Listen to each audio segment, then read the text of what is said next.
안녕하세요, 정거장입니다. 지금 영상이 보이고 있는 이 K7은 2019년 5월식 그리고 가솔린이 아니라 하이브리드 차량입니다. 가솔린과 전기 모터가 결합되어 있어서 연비 효율이 굉장히 좋은 하이브리드 차량이고요.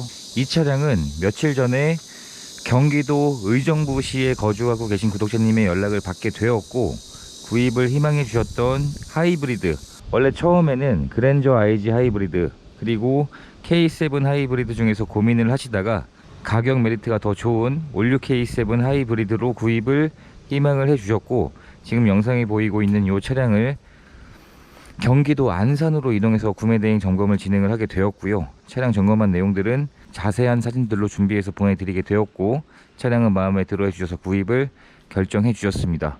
그렇게 해서 차량은 대전으로 가지고 와서 기아 서비스센터에 방문을 해서 간단한 출고 작업을 진행을 하게 되었고요. 썬루프가 잘 열리지 않는 그런 증상이 있어서 저는 알고 있었지만, 센터에 방문해서 썬루프 레일에 그리스를 발라줌으로써 그런 문제점을 완료할 수 있게 되었습니다.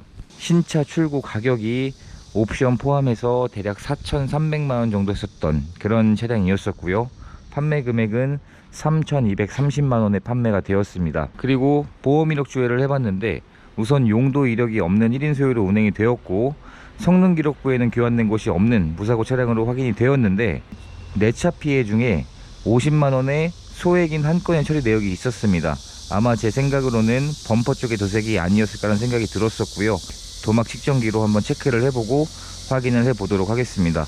우선 외관의 상태를 살펴보았을 때 검정색인데 불구하고 외관의 관리 상태가 잘 되어 있었고, 심지어 상품화도 깨끗하게 잘 되어 있어서 외관 상태에서는 크게 흠을 잡을 만한 부분은 없는 것으로 확인을 했습니다. 그리고 차량 가격답게 옵션도 굉장히 많이 장착이 되어 있는 차량인데, 우선 풀 LED 헤드램프가 장착이 되어 있고요. 드라이브 YG라든지 그런 각종 옵션들이 많이 장착이 되어 있었는데, 지금부터 이 차량에 대한 내용을 설명드리도록 하겠습니다. 이 차량은 성능 기록부에는 교환된 곳이 없는 완전 무사고인데, 한 건에 50만원의 보험 처리 내역이 한 건이 있었거든요. 그 내역이 어떤 내역인지 전체적인 외관 상태를 확인을 해봤는데 육안상으로는 잘 티가 안 날 겁니다. 그래서 이 도막 측정기를 사용해서 어디가 도색이 되었는지를 체크를 해보도록 하겠습니다. 앞에 운전석 핸드는 124의 도장 두께로 나오고 있고요. 운전석 문짝이 159, 그리고 뒷문짝이 137, 뒤에 휀더가 115, 트렁크는 134, 그리고 뒤에 휀더는 114, 그리고 뒷문짝이 139, 그리고 조수석 앞문짝은 160, 그리고 조수석의 앞에 휀더 116. 지금까지 확인을 해본 도장의 두께는 큰 차이가 나지 않고 있습니다. 그럼 마지막으로 본넷이 한번 남았죠. 본넷을 한번 체크를 해보도록 하겠습니다. 지금 본넷을 체크를 해보면 본넷의 수치가 다른 외판과는 달리 조금 더 두꺼운 걸로 확인이 되고 있습니다. 230의 수치로 확인이 되고 있는데, 이 차량은 그 한 건의 보험 처리 내역이 50만원짜리가 본넷을 도색을 한 것으로 확인이 되었습니다. 이런 식으로 육안상으로는 확인할 수 없는 부분들을 장비의 힘을 이용해서 점검을 진행을 하고 있습니다. 이 차량은 하이브리드 차량이기 때문에 트렁크에 전기 배터리가 장착이 되어 있습니다. 그런데 트렁크의 공간을 보면 일반적인 가솔린 차량과 넓이는 큰 차이가 없는데 높이가 조금 낮은 듯한 그런 느낌을 받고 있어서 확인을 해보면 전기 배터리가 트렁크 위에가 아닌 요 아래에 장착이 되어 있습니다. 원래 초기에 나왔던 하이브리드 차량들은 이 트렁크 요쪽까지 보통 전기 배터리가 장착이 되어 있었는데, 지금 나오고 있는 하이브리드 차량들은 트렁크의 아래쪽에 전기 배터리가 장착이 되어 있습니다. 그리고 전동 트렁크 역시 기본 옵션으로 장착이 되어 있었고요. 그래서 뒷좌석의 승차 공간을 보면 뭐 가솔린 차량과 다른 게 없이 굉장히 일단 넓다는 느낌을 받고 있는 차량이고요. 뒷좌석에 열선 시트 당연히 기본 옵션으로 장착이 되어 있고, 가죽 시트의 상태는 뒷좌석은 많이 탑승한 흔적이 보이지 않았던 그런 상태의 차량이었습니다. 그리고 이 차량은 파노라마 썬루프가 장착이 되어 있던 차량이었습니다. 뒷좌석에 앉았을 때 공간이 제가 최근에 확인을 해봤던 그랜저 IG와 마찬가지로 한 뼘하고도 약간의 공간이 더 남아 있습니다. 이거는 그랜저랑 동급 차량이니까 거의 큰 차이가 나지 않겠죠. 실내에 흡연을 한 흔적이나 냄새는 없는 걸로 확인을 했습니다. 그리고 운전석의 문을 열어서 확인을 해보면 운전석에는 사용된 흔적이 어느 정도는 있었습니다. 이 가장자리 부분에 탑 하차를 할 때 보통 이쪽에 많이 좀 압력을 받곤 하죠. 그래서 운전석에는 어느 정도 사용된 흔적은 있는 상황이었었고요. 그 외에는 크게 흠을 잡을 만한 부분은 보이지 않았습니다. 그리고 전동 핸들, 그리고 드라이브 YG가 장착이 되어 있으니 후측방 경보, 차로 이탈 경보의 옵션도 장착이 되어 있었고요.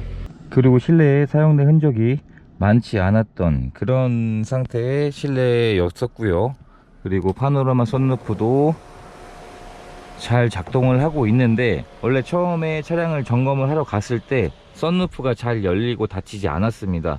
이게 썬루프가 잘 열리지 않고 닫히지 않는 이유가 이 썬루프를 작동시켜주는 레일에 구리스가 발라져 있는데 이게 마르게 되면 잘 작동하지를 않더라고요. 그래서 이건 차량을 구입 결정을 해주셨고, 제가 있는 곳으로 가지고 와서 기아 서비스센터에 방문을 한 다음에 레일에 구리스를 발라주는 작업을 하게 되어서 그 문제점은 완벽하게 해소가 되었습니다.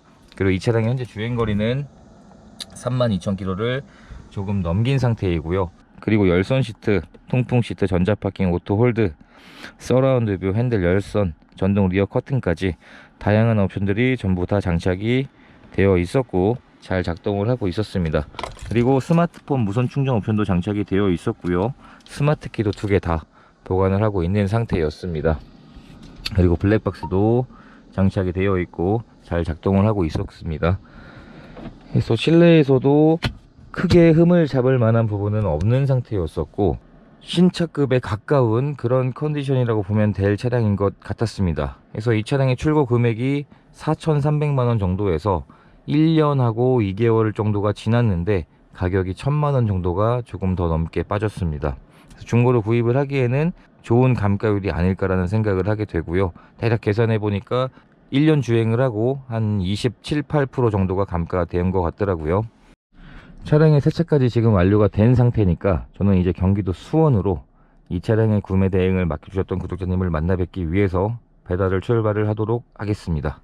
확실히 하이브리드 차량이기 때문에 시동이 지금 걸려 있는지도 모를 정도로 굉장히 조용한 게 특징이고 연비 효율도 높은 게 특징이죠. 그래서 제가 이따 배달을 가면서 대전에서 수원까지 올라가면서 과연 이 준대형급인 K7 하이브리드의 연비가 얼마가 나올지 한번 직접 체크를 해보도록 하겠습니다.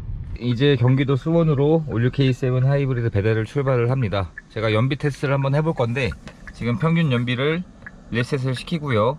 그리고 현재 거리가 122km 정도가 걸리더라고요. 이것도 리셋을 시키겠습니다. 그렇게 해서 수원에 도착했을 때 연비가 과연 얼마가 나올지 체크를 한번 해보도록 하겠습니다. 지금 대전에서 출발한 지 1시간 정도가 지났고요. 여기는 경기도 안성휴게소 근방을 지나고 있는 중입니다. 대전 IC 출발해서 트림 연비를 리셋시키고 연비를 체크를 하고 있는 중인데 지금 한 1시간 20분 정도 운행을 했고요. 오는 길에 지금이 휴가철 막바지라 그런지 고속도로도 길이 좀 많이 막히더라고요. 그래서 지금 차량의 평균 연비가 리터당 평균 연비가 23.2km로 확인이 되고 있습니다. 이제 한 30km 정도 남았는데 뭐 20km는 무난하게 나올 것 같고, 아까 오다가 고속도로에서 정체가 되고 있는 구간이 좀 몇 군데 있었거든요. 근데 그때는 연비가 더 올라가더라고요. 왜냐면 이 차량은 속도가 40km 이하에서는 주로 전기 모터로 운행이 되기 때문에 가솔린의 연비 소모가 없거든요. 연비 효율은 굉장히 잘 나오고 있는 상태인 것 같습니다. 네, 지금 동탄 IC에 도착을 했습니다. 이제 잠시 세워놓고 연비가 얼마가 나왔는지 최종 정리를 해보도록 하겠습니다.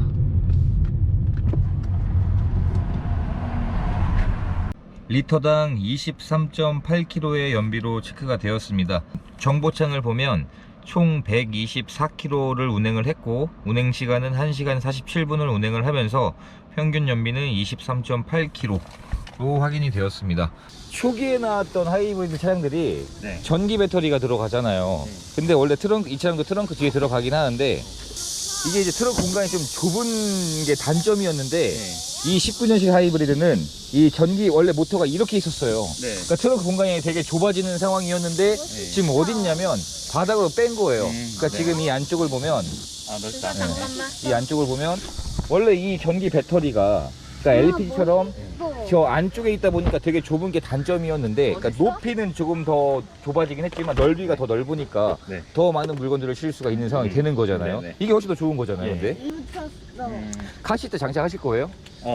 예, 가끔씩 쓸 네. 건 제 와이프 차에 대부분 네네네. 쓸 거고. 그래서 워낙 뭐 넓은 상황이니 부족할 차량은 아닐 거고요.